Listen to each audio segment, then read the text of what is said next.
I'm Monica Harris, 32, a Chicago interior designer who built a life from nothing.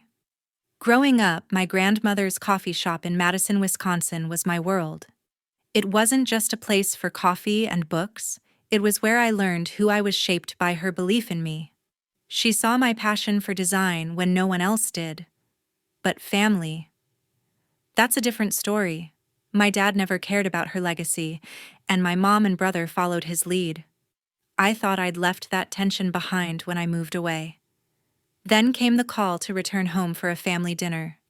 I should have known better. The air was thick, forks scraping plates until my dad's hand cracked across my face. "You have 10 minutes to get out of my house," he snarled. My mom and brother just smirked like I was the punchline, but I wasn't there to lose. Smiling, I slammed a folder of evidence on the table, proof that would unravel everything. "Then you all have 10 minutes left," I said. That moment changed it all, exposing secrets they thought were buried. Want to know how I turned their betrayal against them? Stick around to see how it ends. Got a family drama that hit hard? Drop it in the comments. I read every one. Smash that subscribe button for more stories that pack a punch. Growing up, my grandmother's coffee shop was where I belonged. Mildred's Haven, tucked in Madison's University District, wasn't just a business, it was my sanctuary.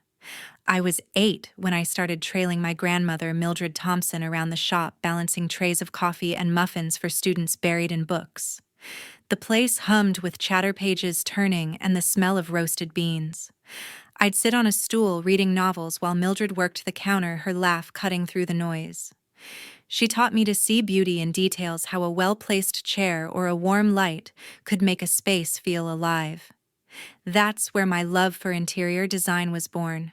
But my family, they were a different story. My dad always saw the shop as a burden, not a legacy. He'd grumble about wasting time pouring coffee while pushing my brother to take over his construction company. My mom followed his lead, fawning over my brother like he was destined for greatness. They bought him a shiny new car when he turned 18, paid off his debts when his event planning business tanked, and still treated him like the golden child. He was 35, still leaning on their cash, working odd jobs at Dad's company, no ambition of his own. Me, I was the afterthought. "Design's just doodling," Dad would say, brushing off my sketches. Mom barely looked up from her phone to agree.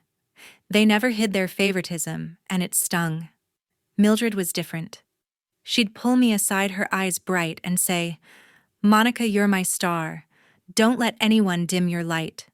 She'd show me her old design books, pointing out patterns and textures, fueling my dreams. When I left for Chicago at 22 to chase my career, I thought I'd escaped the family tension.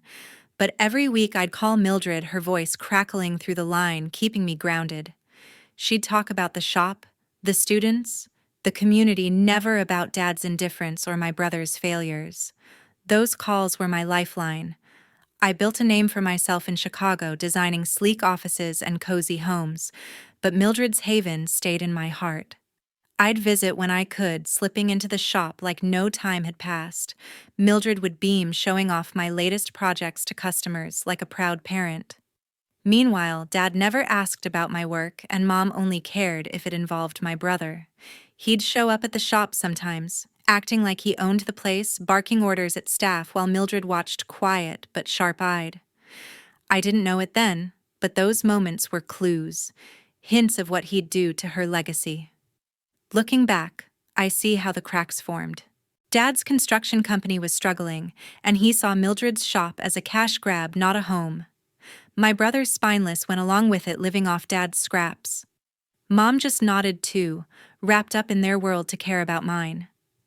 But Mildred? She saw me, really saw me. And that's why I could never let her down, no matter what came next. When the phone rang one fall morning, I knew everything was about to change. It was my mom, her voice flat, saying my grandmother had passed. Mildred was gone. I dropped everything in Chicago and drove to Madison, my chest tight with grief. The funeral was held at a small chapel near the university, packed with students and locals who loved Mildred's Haven. I stood by her casket, her face peaceful, and whispered, I'll make you proud, ba. My dad, mom, and brother were there, but they barely looked at me, their faces blank like strangers at a business meeting. A week later, we gathered at the family lawyer's office, a stuffy room with too many bookshelves. The lawyer, Charles Carter, sat behind his desk reading a document that made my stomach drop. Mildred Thompson's will leaves Mildred's haven to her son, he said, nodding at my dad. I froze. My dad, the man who never set foot in the shop unless he needed something. I could still hear Mildred's voice clear as day saying, "Monica, this place is yours someday. It's your heart."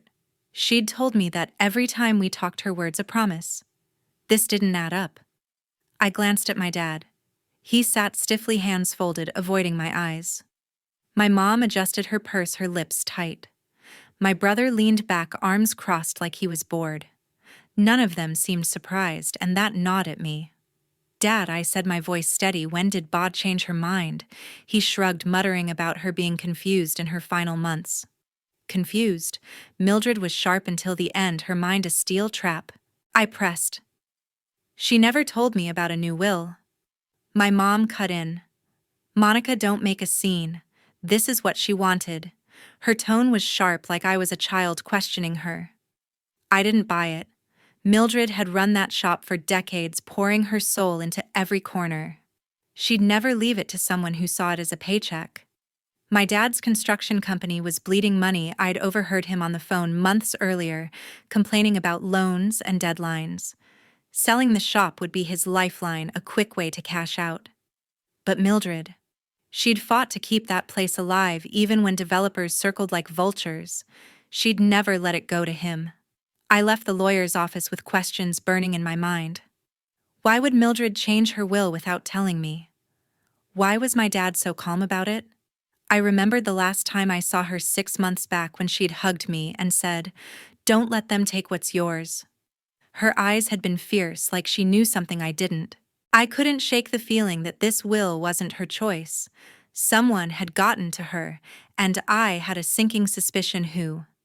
A few weeks after the funeral, I called Pamela Miller.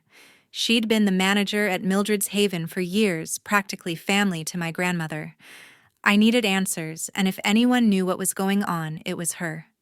"Pamela, it's Monica," I said, pacing my Chicago apartment. Her voice was warm but heavy, like she'd been waiting for this. "I knew you'd call," she replied. "Mildred left something for you." My pulse quickened. Left something? Why hadn't she said anything at the funeral? Pamela asked me to meet her at the shop after hours. I drove to Madison that weekend, pulling up to Mildred's Haven under a dim streetlight. Inside, Pamela handed me a sealed envelope. "She gave this to me 2 years ago," she said, her eyes steady. "It's the original will. She wanted you to have the shop." I tore it open, my hands shaking. The document named me, Monica Harris, as the sole heir to Mildred's Haven, signed and notarized clear as day. Mildred's words echoed in my head. "This place is yours someday." So why had Charles read a different will? Pamela didn't stop there. She pulled out a stack of papers, her personal journal entries dated over the last year. "Your dad started coming around more," she said, pointing to a page. He'd visit Mildred always when she was tired, pushing her to sign things. Her journal detailed how John had taken over Mildred's bank accounts, claiming it was to help her. He'd even told staff to limit visitors, saying Mildred needed rest. Rest. She loved the shop's chaos. It was her life. I asked Pamela if she had anything solid, anything I could use. She hesitated, then handed me a USB drive. "Mildred recorded this a year ago," she said. I played it later that night alone in my hotel room. My grandmother's voice filled the silence, firm and clear. "Monica gets the shop. No one else. If anything happens, Pamela, you tell her." My throat tightened. She'd known someone might try to take it. The next day, I dug deeper. Pamela gave me access to the shop's old computer, where I found emails John had sent from Mildred's account. They were to a developer discussing a deal to sell the shop for a strip mall project. Property transfer after my mother's passing, one read, sent months before she died. He'd been planning this using her name while she was still alive. I printed them out, my anger growing with every line. How could he do this to her? I went back to Pamela's journal. One entry chilled me. John had yelled at Mildred when she refused to discuss selling, calling her stubborn. Another noted how he'd brought a lawyer, not Charles, to meet her privately. That must have been when the new will was signed. Mildred's health had been fading, but her mind was sharp. She wouldn't have changed her mind willingly. He'd pressured her, taken advantage of her trust. I spent weeks piecing it together, calling old staff, tracking down anyone who'd seen Mildred's final months. A barista mentioned John's frequent visits, always leaving Mildred upset. Another confirmed he'd controlled her finances, even paying her bills without asking. It was a pattern, isolating her, wearing her down. By the time I had the will, the recording, the emails, and Pamela's journal, I knew I had enough to fight. John thought he'd won, but I was just getting started. One Saturday evening, I pulled up to my parents' house in Madison's suburbs. The invitation had come from my dad, a rare text that felt more like a summons than a family gathering. I clutched the folder of evidence: Pamela's journal, Mildred's recording, John's emails, knowing tonight would test me. I stepped inside, the air heavy with the smell of roasted chicken and unspoken tension. My dad, mom, and brother sat at the dining table, their faces stiff like they'd rehearsed their parts. Dinner started quietly, forks clinking against plates. Then my dad cleared his throat. "I'm selling Mildred's Haven," he announced, his tone flat like it was just business. "A developer's turning it into a strip mall. It'll save my company." My stomach twisted. That shop was Mildred's legacy, not his piggy bank. I set my fork down, my voice steady. "Dad, why would Bay leave it to you if you're just going to sell it?" His eyes narrowed, a flash of irritation. "It's my property now. I decide." My mom jumped in, her voice sharp. "Monica, don't question your father. He's doing what's best." My brother smirked, leaning back in his chair. "Yeah, sis, not everything's about you." I ignored him, focusing on my dad. "She told me the shop was mine. Always." "Did you know about her original will?" The room went still. My dad's jaw tightened and he gripped his glass. "You're out of line," he said, his voice low. "She changed her mind." I pressed harder. "When?" "Because I talked to her every week and she never mentioned it." My mom slammed her hand on the table. "Enough, Monica. You're stirring up trouble over nothing." My brother snorted, rolling his eyes. "Always so dramatic," he muttered. Their hostility hit like a wave, but I didn't flinch. I'd seen the evidence: John's emails to developers, Pamela's notes about his control over Mildred. This wasn't just about the shop. It was about betrayal. "Why are you so quick to sell?" I asked, my tone sharp now. "Your company's been in trouble for years. Did you push her to sign that new will?" My dad's face reddened, his hands balling into fists. "You don't know what you're talking about," he snapped. My mom leaned forward, her eyes cold. "You've always been ungrateful, Monica. We gave you everything." My brother chimed in. "Maybe if you'd stuck around instead of chasing your fancy job, you'd get it." Their words were like knives, but I held my ground, the folder burning a hole in my lap. The air was suffocating, their glares pinning me down. I could have walked away, let them have their lies. But Mildred's voice rang in my mind. "Don't let them take what's yours." I wasn't here to lose. I took a breath, my heart pounding, and said, "If you're so sure, Dad, explain why she recorded a message saying I get the shop." His eyes widened just for a second before he masked it with a scowl. My mom and brother exchanged glances, their confidence cracking. I hadn't shown my cards yet, but the table was set for a fight. The air at dinner was thick like the calm before a storm. My dad's eyes flared when I mentioned Mildred's recording, his hand tightening around his glass. "You're delusional, Monica," he growled, springing up from his chair. "You're selfish, always abandoning this family to chase that flashy city life." Before I could answer, his hand whipped across my face, a burning sting spreading over my cheek. "You have 15 minutes to get out of my house," he barked, his voice full of hatred. My mom curled her lip in a sneer. "Always causing trouble," she said, her tone ice cold. My brother leaned forward, contemptuous. That career of yours, just dumb luck. You're not talented at all. Their words cut deep, but I kept my composure, my heartbeat steady. I'd come prepared. Slowly, I reached into my bag, slammed it on the table, and said, "Then you all have 10 minutes left. Before I leave, look at this," I added, my voice firm. I opened the folder and revealed Mildred's original will, naming me the sole heir to the cafe. "This is what she wanted," I said, pointing to her clear signature dated 2 years ago. Their faces froze. My dad's jaw tightened. I pulled out printed emails, John's messages to a developer plotting to sell Mildred's haven before she died. "Care to explain these?" I asked, staring him down. My mom's scorn vanished, her hands trembling. My brother shifted. His arrogance began to crumble. "That's not all," I said.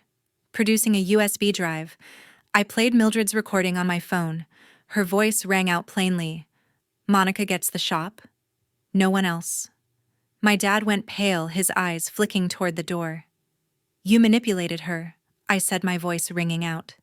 "You took advantage of her when she was vulnerable, didn't you?" My dad stammered. She wanted that." His words cracked and weren't convincing. My mom jumped in, her tone sharp. "You're twisting everything, Monica. We were protecting her legacy." My brother muttered, "You're just jealous because we got it first." Their defenses crumbled under the weight of the evidence. I held up Pamela's journal, flipping to an entry about John's visits, how he pressured Mildred to sign papers and took control of her finances. "This isn't protection," I said. "This is betrayal." My dad lunged for the journal, but I pulled it back. "You thought you could bury her wishes?" I told him, looking him in the eye. My mom's face contorted, her voice sharp. "You ungrateful brat. After all we've done for you." My brother scoffed. "You'll never win, Monica." I stood gathering all the documents. "We'll see about that," I said, my voice steady despite the burn on my cheek. Shock showed on their faces, their confidence shattered. They'd underestimated me, thinking I would back down. But Mildred's words echoed in my head. "Don't let them take what's yours." I walked out the door, ready to defend her legacy. The morning after, the prosecutor's office called me. I'd sent them Mildred's will, John's emails, her recording, and Pamela's journal the day after the dinner. "We're opening an investigation into John Harris for elder abuse and fraud," the prosecutor said, her voice crisp. My heart raced, not out of fear but relief. The evidence I'd gathered was enough to start unraveling his scheme. They'd found irregularities in Mildred's financial records, transactions John had authorized without her full consent. His push to sell her shop before her death was now under scrutiny. Weeks later, I learned John's construction company had collapsed. Key contracts vanished when news of the investigation spread, and his creditors called in their debts. The developer he'd schemed with backed out, unwilling to touch Mildred's haven amid the legal storm. John's empire, built on shaky deals and borrowed money, crumbled overnight. I felt no pity. His choices had led to this, not mine. Mildred's legacy wasn't his to destroy. Carol and Daniel tried to reach me. My phone buzzed with texts from Carol, her words dripping with false remorse. "We didn't mean to hurt you, Monica. Let's talk." Daniel left voicemails, his tone softer than I'd ever heard, pleading for a meeting. I deleted every message, ignored every call. Their apologies came too late, hollow after years of resentment, and that night at dinner. I'd spent my life seeking their approval, but now I saw them for who they were, people who'd betrayed Mildred's trust and mine. The court case moved faster than I expected. I presented the evidence to a judge in Madison, my hands steady as I handed over the will, emails, recording, and journal. John's lawyer argued he'd acted in Mildred's best interests, claiming she'd agreed to the new will, but Pamela testified, her voice unwavering, about John's visits, his pressure on Mildred, his control over her accounts. The recording sealed it. Mildred's words, clear and resolute, left no room for doubt. The judge ruled in my favor, declaring the original will valid. Mildred's haven was mine, just as she'd intended. I drove to the shop the day after the ruling, the keys heavy in my hand. Walking through the door, I could almost hear Mildred's laugh, smell her coffee brewing. The shelves of books, the worn tables, it was all hers, and now mine to protect. I sat in her old chair, running my fingers over the wood, feeling her presence. She'd believed in me when no one else did, and I wouldn't let her down. Carol called again that week, her voice trembling through another voicemail. "Monica, we're family. Don't shut us out." I didn't respond. Daniel sent a text, short and desperate. "I'm sorry, okay, talk to me."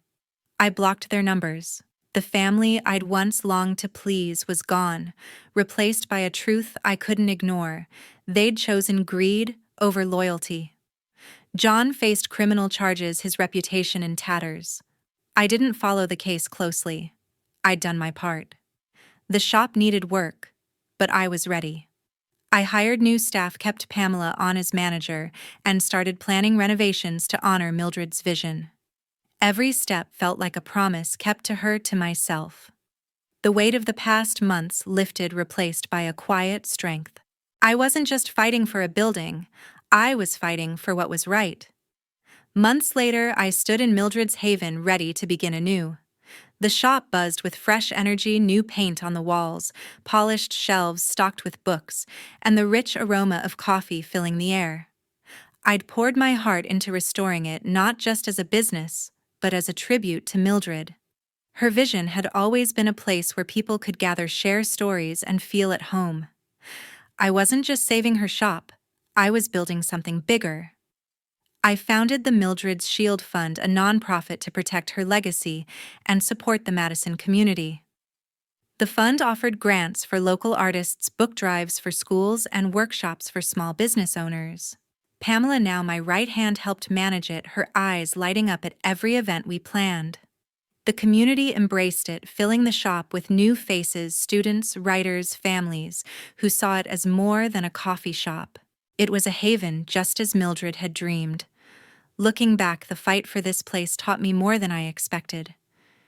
Mildred's trust in me wasn't just about the shop. It was about standing up for what's right, even when it hurts.